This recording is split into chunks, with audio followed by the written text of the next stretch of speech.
ఏడేడు జన్మాల బంధాలతో ఈనాడు నీవు పండించనా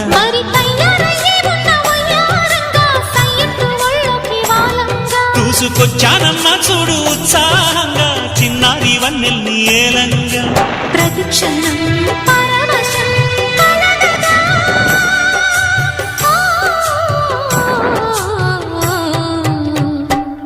మనసా పలకవే మధుమాసపు కోయిలవై చెలివే తెలుపవే చిగురాశల గీతికవై